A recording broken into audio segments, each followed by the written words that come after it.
As a life, business, and executive coach over the last 23 years, I've changed and transformed thousands of lives, and this is how I did it. The first thing I want to be able to do when I meet a new client is I got to understand what makes people tick. What's their life situation, and then what's going on inside. Obviously, you got to understand people if you're going to change their life. And there's some universal things. People are driven by deep psychological needs.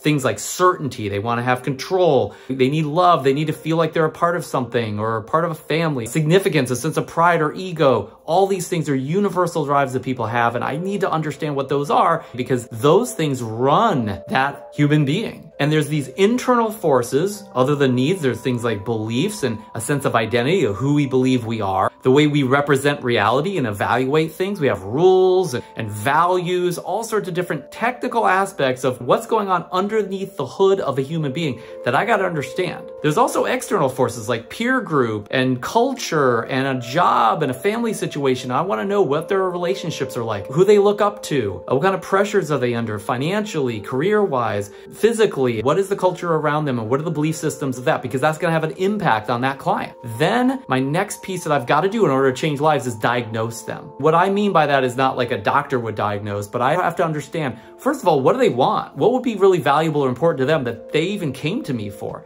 Second, I need to know what prevents them from getting that. Obviously, there could be external forces, but the majority of the time with most of the clients I've worked with in my 23 years of experience as a coach, it's what's going on in the inside is really what's preventing them from getting what they're after, why they need to talk to me rather than just go get what they want automatically. Understanding what makes somebody tick is really critical to this diagnosis step, and I apply it to what might be getting in their way when it comes to beliefs and values and needs and survival drives and emotions and pleasure and pain, but I'm assessing their specific version of the human condition, how they've wired things up in their head such that they haven't taken action or they haven't changed how they feel, something that's going on inside of them that impacts their behavior or their experience of life. Once I understand what they want and what prevents them from getting it, then all I need is to make a change to whatever it is that's getting in their way. Part of that is what I call leverage. Everybody has motivational factors that cause them to express themselves in various ways. It's like this subconscious motivation that's always happening within us that gets us to operate at a level of action that produces our external results.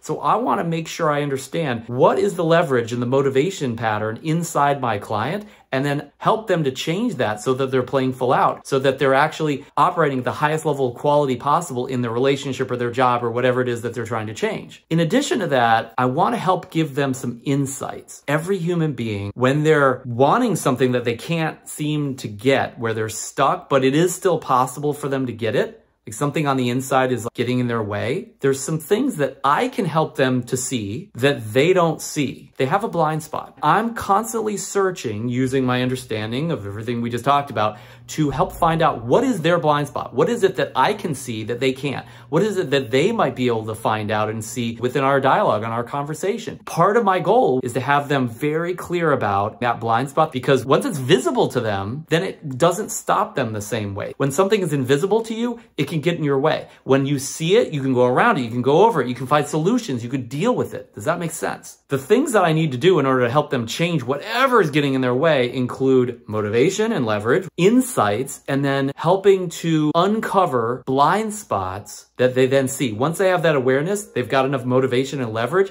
and they have the insights that are required to transform, then the last piece I got to bring to the table for them is they got to decide. They make a decision. Am I going to be doing life the old way, or am I going to do the new way that I understand now is required for me to get what I want? And then it's just a matter of practice. Practicing that new belief, practicing that new emotion, practicing that new quality of behavior. Practice makes perfect, as they say.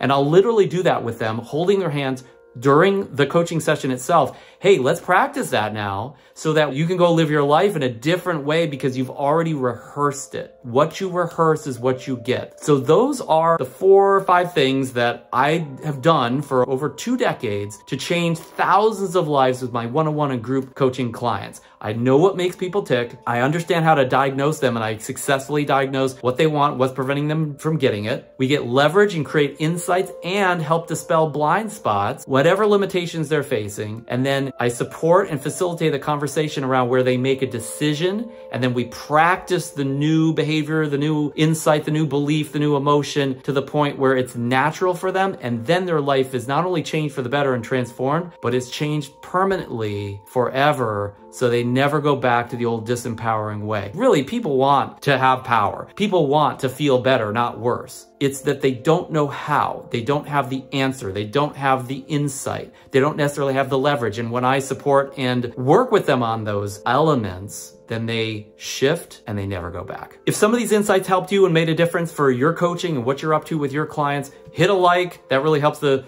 algorithm, as they say. Feel free to subscribe. I'm going to share more of this with you in the future.